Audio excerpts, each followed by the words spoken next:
The Maze Runner. So the movie starts and Greenie wakes up in this cage, basically like an elevator. He has no idea where he is or who he is because the people that put him there wiped his memory. If I ever lost my memory, y'all know what I'm doing.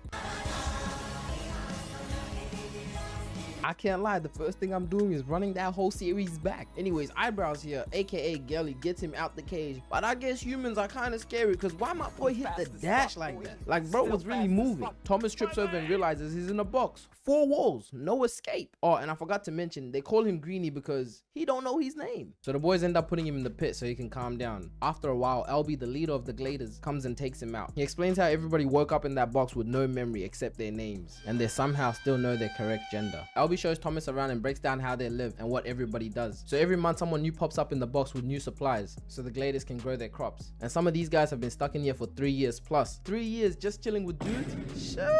I can't even hold you. I wouldn't survive. I don't know how people in prison do it. This is why I'm a law-abiding citizen. Cause fuck that. Niggas really be out here flexing about how they got locked up. Yeah, I did 20 years. You don't know about the struggle. You were locked up with all men for 20 years? Hey, yo! LB shows Thomas the complete layout of the glade. He doesn't tell Thomas that it's an actual maze, but my guy is super curious. LB's like, the #1 rule is never go through those doors. And honestly, I don't get why he just didn't tell him up front. LB introduces Thomas to Nuke and Chuck. And by the way, Chuck is my guy. He's the youngest glader, and he's just a nice kid. So Thomas ends up checking out the forbidden door, and 2 runners come out. Wait, I thought you said nobody was allowed to leave. Nah, they're runners. They know more about the maze than anybody else. Wait, what? What? You just said maze. I did. And yep, that's how Thomas finds out that he's in a maze. This is why you gotta tell curious people the truth up front, because they're gonna find out anyways. So Thomas walks right up to the door, only to get yanked by Eyebrows. Damn, where the fuck did he come from? My guy's strong as hell. The Miami Dolphins need a linebacker like this. Get the hell off me. Hey, calm down. Why wouldn't anybody tell me what's out there? We're trying to protect you. First off, why don't they just tell him it's dangerous? And second, why the hell does he want to go somewhere people are telling him not to go? Like my nigga just got here an hour ago. Ain't no way you're this curious. Like at least wait a day. Damn.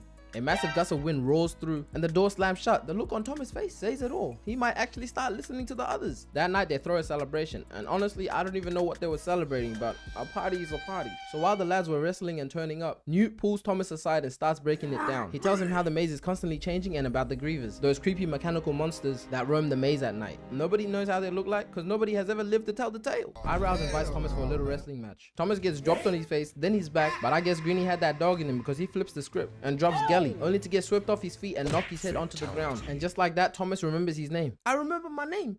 It's Thomas. He takes a sip of whiskey and I guess he's a part of the boys now. So everybody hits the Z's and the next morning LB shows a wall dedicated to all the runners that got murked in the maze. And damn, that's a lot of bodies. Mia Khalifa can relate. But that was not going to stop Curious George from asking questions. Has anybody ever tried climbing the top? We tried it. What about the box when it comes up? We tried it. What if we try? We tried it, okay? Twice. And I really don't understand why News was mad at Thomas for asking questions. Like, what do you expect him to do? Stay quiet? Thomas heads to the woods to grab fertilizer. And when he gets there, he sees skeletons of dead people. My guy turns around and this motherfucker is standing there like... You good, gang? My nigga tackles Thomas and starts choking him, trying to send him to the man above. Bro cannot breathe. Thomas grabs the skull off the ground and smacks him right on the head, then quickly gets up and starts hitting the dash. My nigga was running for his life, screaming, "Help! Help!" Nah, my boy really thought he was about to die. So all the boys run towards him and New smacks Ben right off him. I do not know how he's not dead. They all hold him down, then lift his shirt and realize he's been stung. Bro got hit with the All Might special. And yeah, in the glade, that means you gotta go. They drag him right to the door of the maze just before it closes, forcing him out. And just like that, they cross his name right off the wall. Thomas keeps having dreams of him in the laboratory talking to some girl. When he wakes up, he sees LB and Minaho running into the maze to check for Ben to see if my boy made it out. And let's be real, we all know that nigga dead. Later that day, LB and Minaho don't come back in time and everybody starts panicking because if those doors close, it's GG's. The boys post up at the door as it starts closing. They see Minaho dragging LB, but it doesn't look like they're gonna make it. So Thomas is like, fuck it, and runs in, and you gotta respect it. He's a real one. A lot of y'all friends would have just been like, I'm sorry, bro. Good job.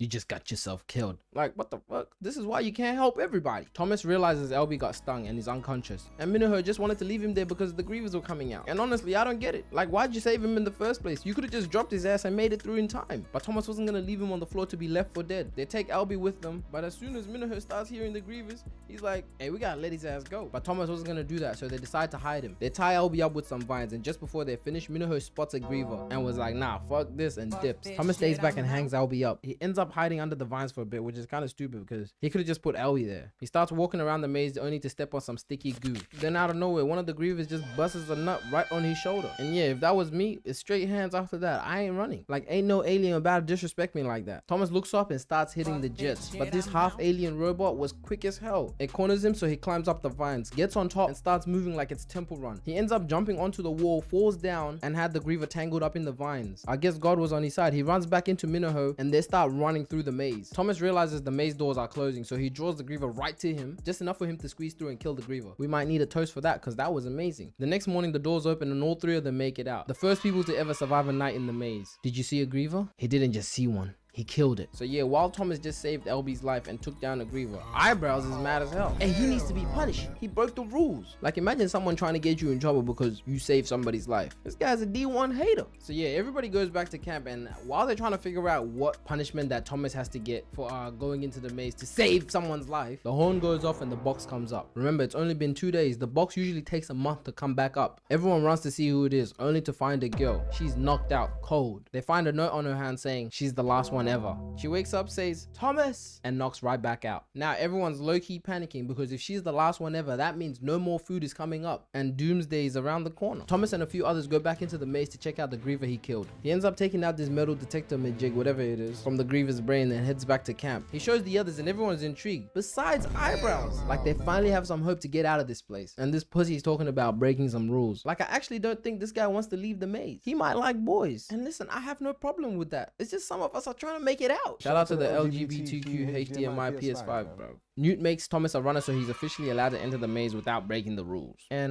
yeah, Eyebrows is still mad for some reason. Get off me, man. Minnow takes Thomas to a secret hut and shows him a map of the entire maze. He breaks it down. He's ran through the entire thing damn near 1,000 times and he's yet to find a way out. But now I guess with this tracker that they got from the grievers, this is their only shot. So as they were going through the map, they realized there's something special about section 7. Yesterday after they killed the griever, the doors for section 7 stayed open. Anyways, they end up getting interrupted because Teresa, the girl from earlier on, has woken up and she was wilding out. So Thomas had to go calm her down and chop it up for a bit. Turns out that she came down with medicine. They used it to heal Albie because my guy was literally on 1 HP. Nigga was one more cough away from death. So that night Thomas had to stay in the pit as a punishment for breaking the rules. The next morning, Minnow and Thomas head back into the maze, and I can't even lie, this place is huge. If you're a big back or you run like Phantom, you are not making it, gang. As they move through the maze, the metal tracker thingy starts beeping. They follow the sound and it leads them to the secret passage. So this red light scans them and all the doors start slamming shut. They were not trying to stick around to see what happens next, so they started hitting the jets. Nah, they were really moving and the maze was not holding back. Walls shifting, paths closing, the floor's damn near cracking.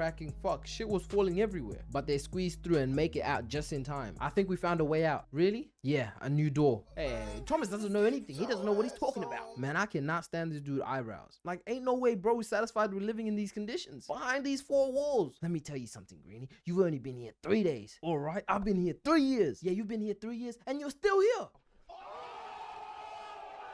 Yeah, his ass just got cooked. Like, how do you even come back from that? Albie finally wakes up from the healing chamber and tells Thomas that the people that put them there aren't gonna let them leave. And yeah, that's some kind of news that you keep to yourself, buddy. So in the distance, you hear people start screaming and freaking out. This was because the maze door didn't close. And remember, that was the only thing that was keeping them demons out. 2 other doors open at the back of the maze and grievers start pouring into the camp. And yeah, they were cooked. They run back and try hiding in the field, but one guy gets caught lacking and yeah, he did not survive. They run straight to the village, but a griever pops out right in front. But my girl Teresa comes in clutch and lights that motherfucker up. They quickly run to hide inside their stick house, knowing damn well that shit was not gonna keep the grievers out. Like, this was a bad position to be in. The griever breaks through the roof and snatches Chuck's little fat ass. They all pull him down and Elby comes and chops off the tentacles or arms, whatever it's called. But for some reason, Elby just stood there like it was all over. The griever spins the block and grabs Elby and yeah, he kind of accepted fate. Thomas, it's over, Brody. So yeah, he dies and Eyebrows comes in marching and pops Thomas right in the face.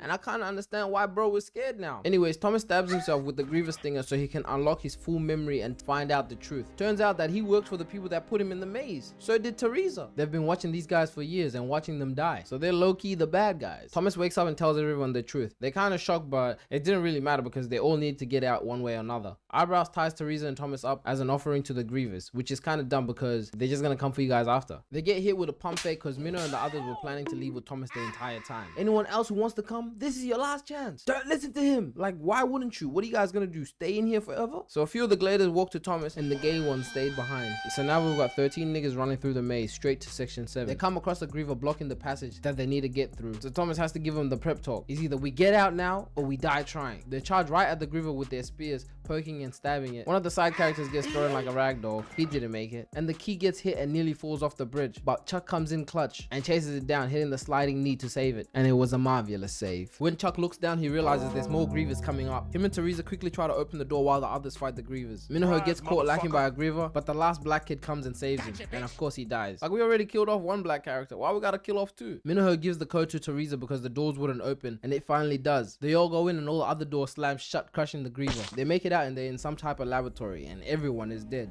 Patients, doctors, even the guards. A video pops up of this lady on the screen saying, "You guys have successfully completed the maze." Anyways, it turns out the outside world is infected and billions of people all around the globe have been dying from a virus. It's basically COVID-19, but it wasn't fake. She self-destructs and the doors open. Then out of nowhere, Eyebrow rocks up with a pistol. Boy, ain't no fucking way, boy.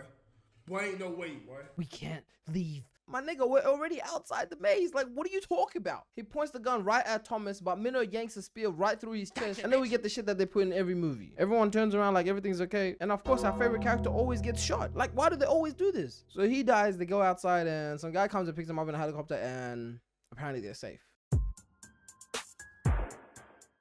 Wake up, we gotta go! So they all scramble out the chopper, trying to make it into this building, while the infected are getting dropped left and right by soldiers. Straight chaos. Thomas and the others don't even know what's going on. One minute it's the maze, next it's guns and zombies. This definitely gotta be the worst month for them. Leave me alone! They get rushed inside, locked down, and a couple of hours later, Mr. Jansen pulls up. This is the guy who so-called rescued them. He shows them their new home. Well, not really a home, but compared to the maze, this feels like a hotel. First thing they do is hit the showers, because them boys smell like straight butt ass. Butt ass. After that, Thomas gets pulled aside, straight into the interrogation room. Jansen's out here asking him questions like, what side are you on?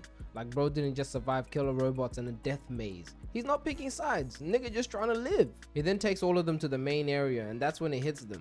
They're not so special. There were other mazes, other groups, other survivors. There was even this kid named Aris, and yeah, he had it different. Brody was in a maze with all girls, 8 of them.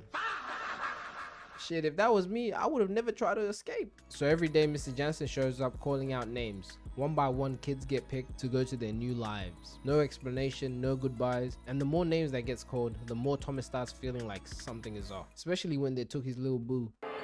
Teresa! Hey. Where they taking her?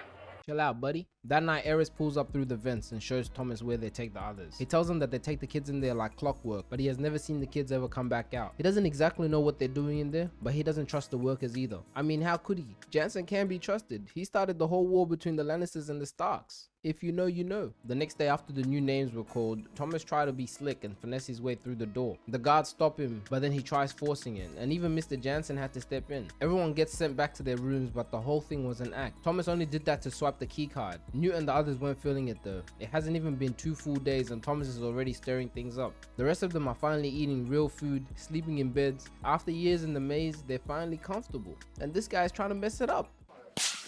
Anyways, Eris pulls back up and they crawl through the vents straight to that secret room, and it turns out they were right. The workers were lying. The others are in there hung up with these oxygen masks being tested or something. Everybody thinking they went to their new lives, but they don't know they're next door looking like this.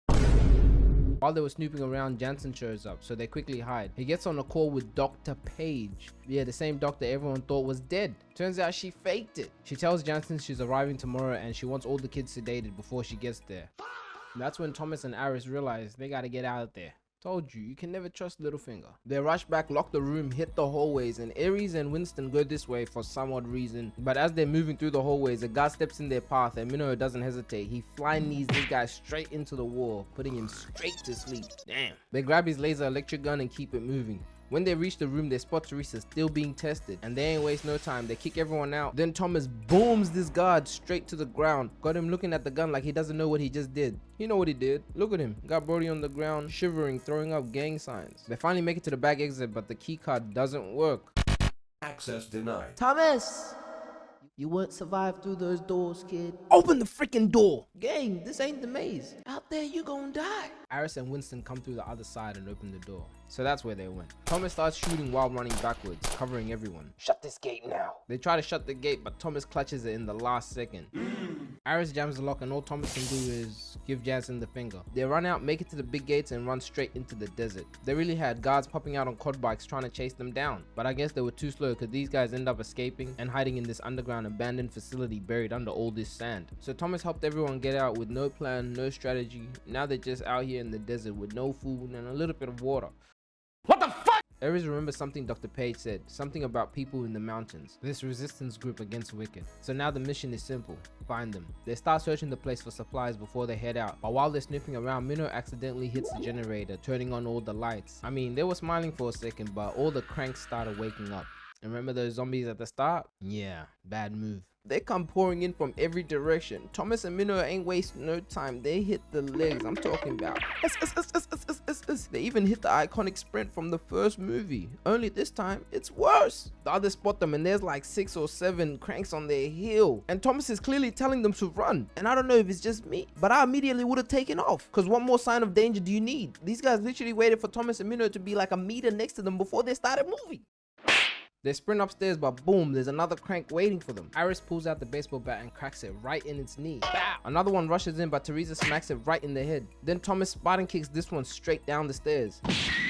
Nah, these niggas were coming from every direction. They quickly get back to hitting those strides, but Newt gets T-burned from the side. And that thing was on top of him, trying to bite his face off. But Thomas Mr. Clutch flies in and Sam kicks it right off the balcony. Nah, Thomas really liked that. They quickly double back in the hallways, but the next door was locked. They start forcing it open while Winston was holding it down, dropping these guys one by one. The door finally gives and everyone rushes through. But as soon as Winston tries, they were like, bring that ass here, boy. The cranks grab his ass and the other boys try to pull him back in. Nah, this would have been the worst position to be in. The zombies got your nuts and your friends got your arms.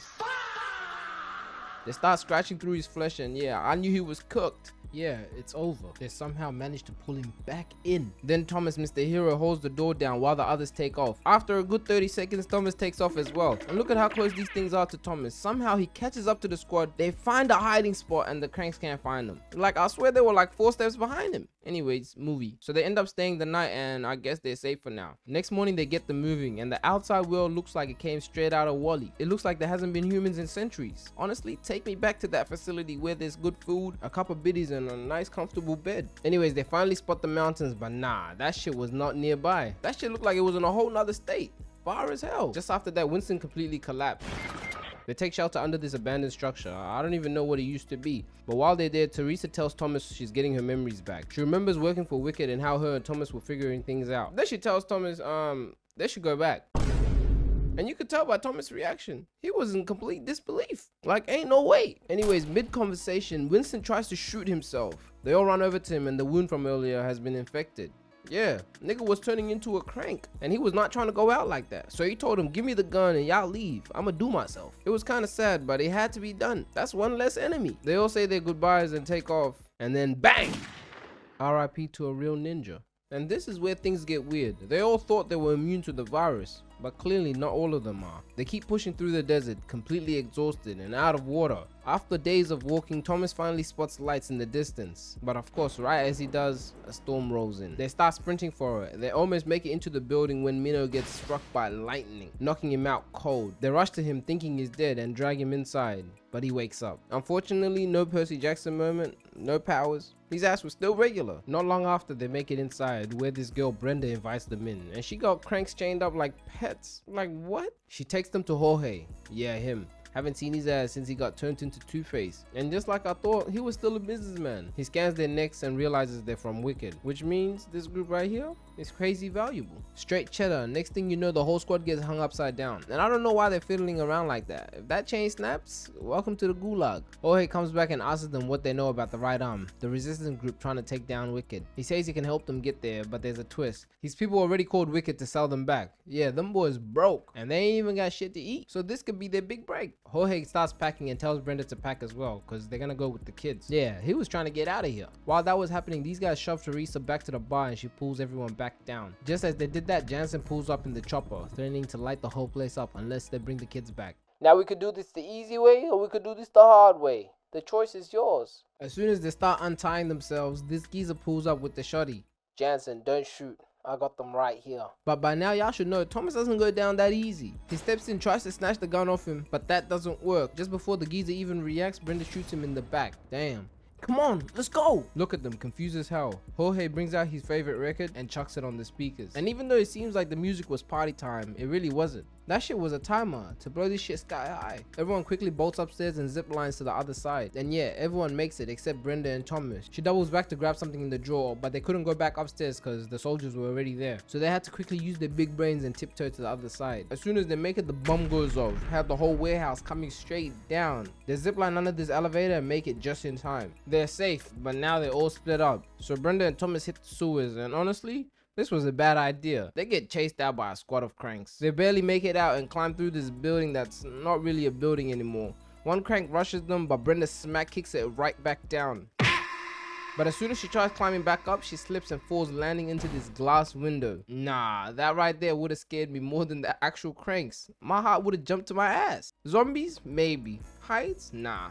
That just ain't me. Thomas tries helping her by reaching out, but another crank comes back and tackles her right back down. That thing was right on her ass. Like, bring that ass here, boy. Thomas breaks a middle piece off, grabs Brenda and breaks the glass, sending that crank straight to Valhalla. So now that they make it back down, not everything was actually good. Brenda got bit, and we all remember what happened last time that happened.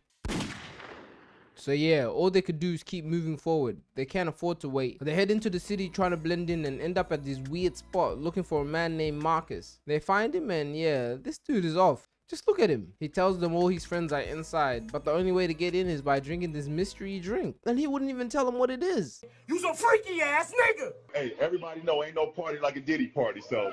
Yeah, that's what's up. Damn, AI is getting out of control. They drink the blue syrup anyways, and as soon as they get inside, they start feeling woozy. Thomas can barely even walk straight. Wait, are they turning up with a crank? What the fuck? Yeah, someone get this freaky ass nigga out my face. Brenda comes back and randomly starts kissing Thomas. Like, what? What is even going on? That drink got everybody moving different. The yak finally catches up to Thomas and he passes out on the floor. Yeah, he's a lightweight. After a long nap, he wakes up to Jorge beating up Marcus, demanding info on where the right arm is hiding. Marcus plays dumb at first and doesn't want to talk, but when Jorge pulls out that gun, they get the location and head straight to the mountains on this nice truck. When they finally get there, they get ambushed by people firing at them straight from the mountains. They try using a bomb, but yeah, the motherfuckers were right behind them. On your feet. Let's go. Remember when I said Aris was in a maze full of girls? Yeah, these girls recognized him. The second they realized who he was, the guns went straight down. They all head back to the right armor's base and the rule is simple, you can't be infected. But when they meet Vince, Brenda suddenly collapses. They check her and the infection has gotten worse. And Vince wasn't trying to waste time, he was about to put a bullet right in her head. But Mary Cooper steps in and says Thomas can cure her. And I'm not gonna lie, this is kind of confusing. So are they immune or not? Anywho, After Brenda gets a dose of Thomas's blood, Thomas goes to talk to Teresa on top of the mountain. And this is when we realize she double-crossed everyone. She out here talking about she don't want people to die anymore, so she called Wicked and dropped their location. Does she not remember what they were doing to the kids? In the distance, Thomas sees the choppers coming and tries running back to warn everyone, but it was way too late. Wicked came in hot, blowing up the entire campsite. Now they did not come to play. The guards come out and start shooting people in the back. Bow! Kablam! Nah, they were not holding back. They even threw this electric shock grenade that knocked everybody out. Jorge tells Thomas and Brenda that they gotta leave and there's nothing they can do. But Thomas is too hard-headed for that. He would never leave anyone behind. He a real one though. Thomas finally steps out and you know, Jansen had to give him a good one to the gut. Yeah, he couldn't wait to do that. This kid's been causing him problems all movie. Why didn't you run? I'm tired of running. Anyways, Dr. Page ends up pulling up with that big ass chop. And that's when Teresa walks over to the other side. And now everyone knows she's with them. Mary Cooper starts talking shit to Dr. Page and Jansen just straight up shoots her. Like, damn, did he really have to kill her just like that? They start loading everyone onto the chopper and then Thomas pulls out a bomb, threatening to blow everyone up. These three come up behind him and were like, we're with you, Thomas. Like they were ready to blow up with him. Like, bro, be for real. Anyways, Jorge comes flying from the back and crashes onto the chopper. Thomas throws the bomb, lighting all the soldiers sky high. Freeze! what he thought this was. Jansen catches Thomas lacking and rocks him right to the jaw, then pulls out the pistol about to end it all. But Brenda comes in clutch and snipes him right before he pulls the trigger. Then she starts dropping all the guards left and right. Like, damn, what type of aimbot she got? Even Vince hops on the heavy machine gun and starts lighting it up. But Wicked was done fighting. They pop Minnow, drag him into the chopper with Sonya and Ares, and all Thomas and the others can do is stand there and watch. There was nothing they could do. What do we do now? I made a promise to Minnow. I gotta go back and get him. Oh yeah, how did I forget? I'm gonna kill Ava Page.